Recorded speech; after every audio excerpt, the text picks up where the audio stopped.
Asian glory YouTube channel के online platform पे मैं एशियन सिंह एक बार फिर से आपका हार्दिक स्वागत एवं अभिनंदन करता हूं।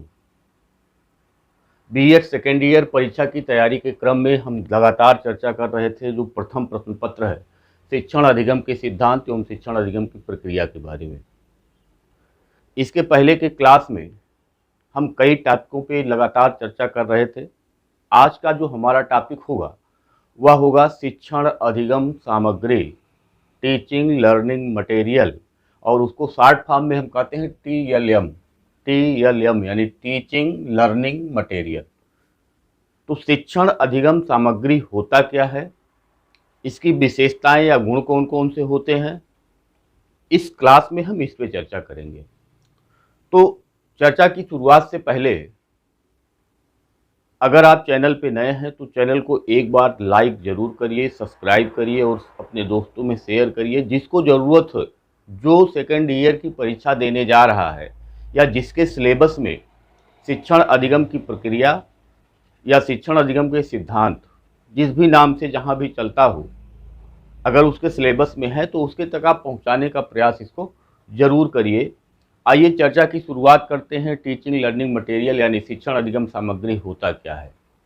तो आप जानते हैं कि शिक्षण अधिगम की जो पूरी प्रक्रिया होती है, शिक्षक यह चाहता है कि उसको हम अधिक से अधिक प्रभावशाली बनावें, अधिक से अधिक रोचक बनावें, अधिक से अधिक बोधगम्य बनावें, जिससे जो बच्चे हैं उनको अधिक से अधिक लाभ हो सके, अधिक से अधिक वो बोध कर सकें अपने जो टॉपिक है उसको।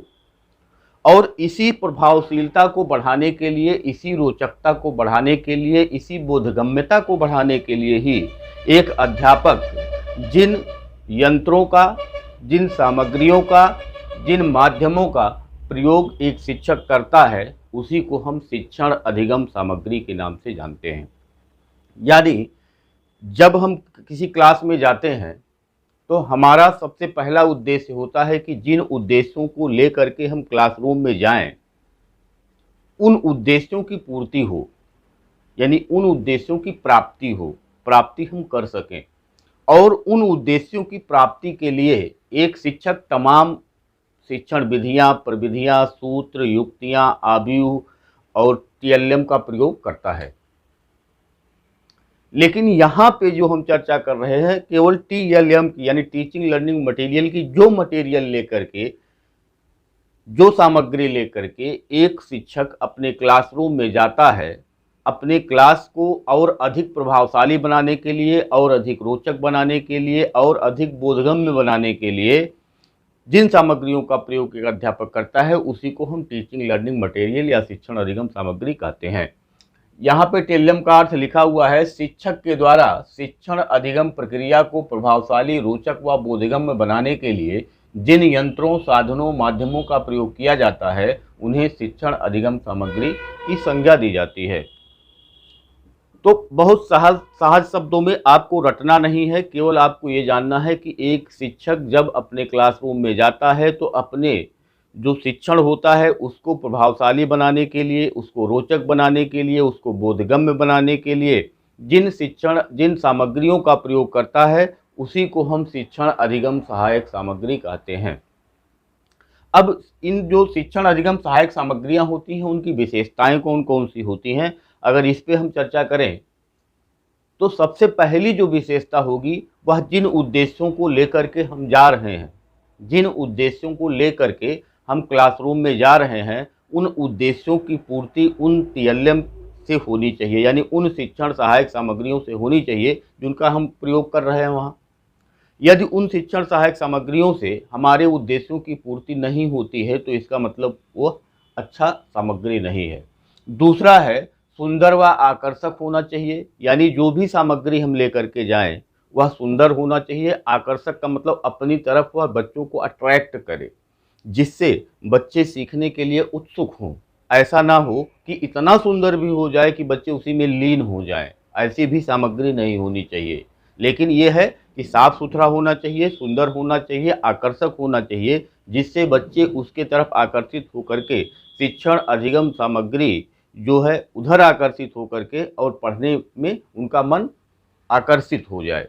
तीसरा पॉइंट है ना बहुत छोटी होनी चाहिए और ना बहुत बड़ी होनी चाहिए। यानी टीएलएम का जो आकार है, आप अपने क्लास के अनुसार ही आप अपने टीएलएम के को आकार देंगे। यानी अगर क्लास छोटा है तो आप थोड़ा छोटा-छोटा भी लिखे हैं तो बच्चों को दिख जाएगा। लेकिन अगर आपका क्लास बड़ा है तो उसके अनुसार ही आपको उस टीचिंग लर्निंग मटेरियल जो है उसको आप तैयार करना होगा आपको। यानी ना बहुत छोटा होना चाहिए और ना बहुत बड़ा होना चाहिए, सुविधाजनक रूप से ही उसको लाने ले जाने में, दिखाने में आपको सहायता मिले, सहयोग मिले, यही इतना उसका लंबाई चौड़ाई इसका उसका होना चाहिए।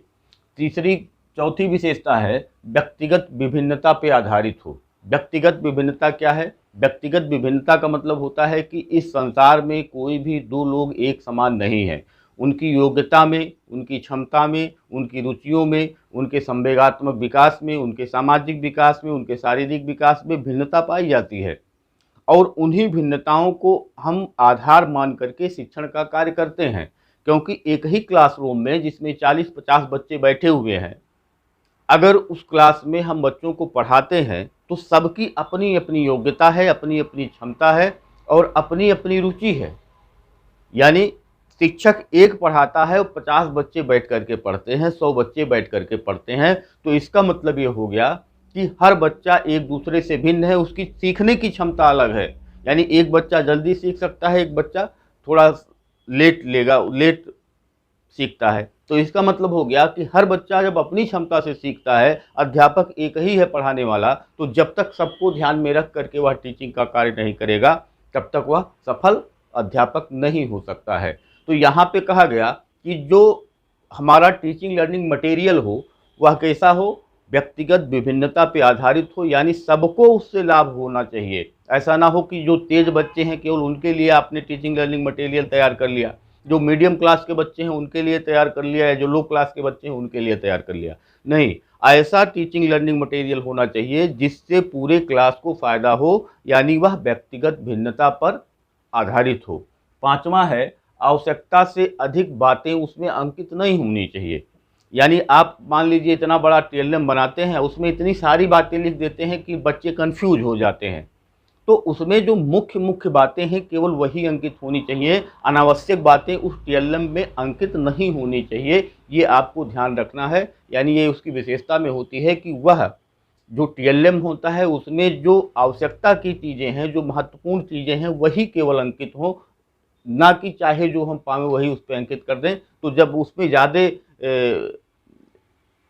आप अंकित कर देंगे तो बच्चों को उसको समझने में कठिनाई महसूस होगी। तो उसपे उतनी ही बातें अंकित हों जो आवश्यक हों। मनोवैज्ञानिक सिद्धांतों पे आधारित हो। एडगर डेल एक मनोवैज्ञानिक हैं, एडगर डेल। एडगर डेल ने कहा है कि हम जितना ज़्यादा ज्ञानेंद्रियों का प्रयोग करके सीखते हैं, उतना ही ज़्यादा हमारा ज्ञान अस्थायी होता है। जितना ज़्यादा हम इंद्रियों का प्रयोग, यानी जब आप देखते हैं कि कोई श्रव्य सामग्री है तो उसमें केवल एक इंद्रिय काम करती है, श्रव्य वाला। जब कोई दृश्य सामग्री की हम बात करते हैं तो उसमें केवल दृश्य यानी आँख ही उसमें केवल काम करता है, दृश्य इंद्रिय जो है। और जब दृश्य और श्रव्य दोनों हम देखते हैं, जैसे टेलीविज़न, तो टेलीविज़न में ऑडियो भी होता है और वीडियो भी होता है, तो वो दृश्य श्रव्य दोनों हो गया, यानी श्रव्य दृश्य दोनों हो गया। तो जो हम देख करके और सुन करके सीखते हैं, वह केवल देख करके नहीं सीख सकते, वह केवल सुन करके नहीं सीख सकते। यानी कि जो शिक्षण का स्तर होता है, सीखने की जो क्षमता होती है, उसमें ये वृद्धि होती है। तो एडगर डेल ने यही कहा है कि जैसे जैसे जितने अधिक इंद्रियों का हम प्रयोग करते हैं, वैसे वैसे हमारी जो ज्ञान होता है वो अस्थायी होता चला जाता है। तो यही कहा गया कि यहाँ पे मनोवैज्ञानिक सिद्धांतों का प्रयोग करते हुए हमको टीएलएम तैयार करना चाहिए। सरल व स्पष्ट हो, जो भाषा हम उस पर लिखते हैं, जो हम उस पर अंकित करते हैं, वह ऐसा होना चाहिए कि सहज हो, सरल हो और बोधगम्य हो। दूर से आप दिखाते हैं, पीछे का जो बच्चा बैठा हुआ है उसको भी वह दिखाई दे और वह उसको समझने योग्य हो। तो ऐसा टीएलएम हमको तैयार करना चाहिए। विषय वस्तु से संबंधित होना चाहिए। विषय वस्तु आपको पढ़ाना कुछ और है, आप टीचिंग लर्निंग मटेरियल जो लेकर के आए हो किसी उससे वह संबंध स्थापित ही नहीं कर पा रहा है, तो इसका मतलब कि वह जो टीएलएम आप लेकर के आए वह आपके काम का नहीं है। और लास्ट पॉइंट है कि रोचक होनी चाहिए। रोचकता का मतलब होता है कि बच्चे जैसे उसके तरफ आकर्षित हो जाएं और उसको सीखने के लिए बाध्य हो जाए एक तरीके से, कि बच्चा जैसे ही देखता है कि कोई मशीन लेकर के नहीं, आप क्लासरूम में जाते हैं तो बच्चे सोचते हैं कि ये क्या है, क्या लेकर के आए हैं, आज इससे कैसे पढ़ाएंगे, तो वो रोचक हो जाता है और बच्चे इंटरेस्ट लेना शुरू कर देते हैं।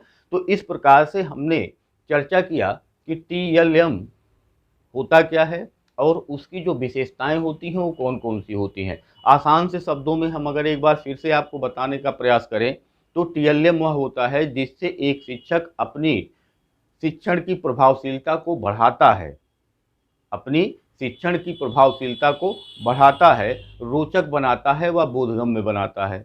तो जिन सामग्रियों का प्रयोग इसके लिए वह करता है उसी को हम टीचिंग लर्निंग मटेरियल कहते हैं। तो ये हो गया आज आपका क्लास। आगे इसकी हम चर्चा करेंगे कि जो TLM होता है यानी टीचिंग लर्निंग मटेरियल होता है उसका वर्गीकरण कौन कौन सा है, तो उसके बारे में हम चर्चा करेंगे। आज के लिए इतना ही। धन्यवाद। नमस्कार।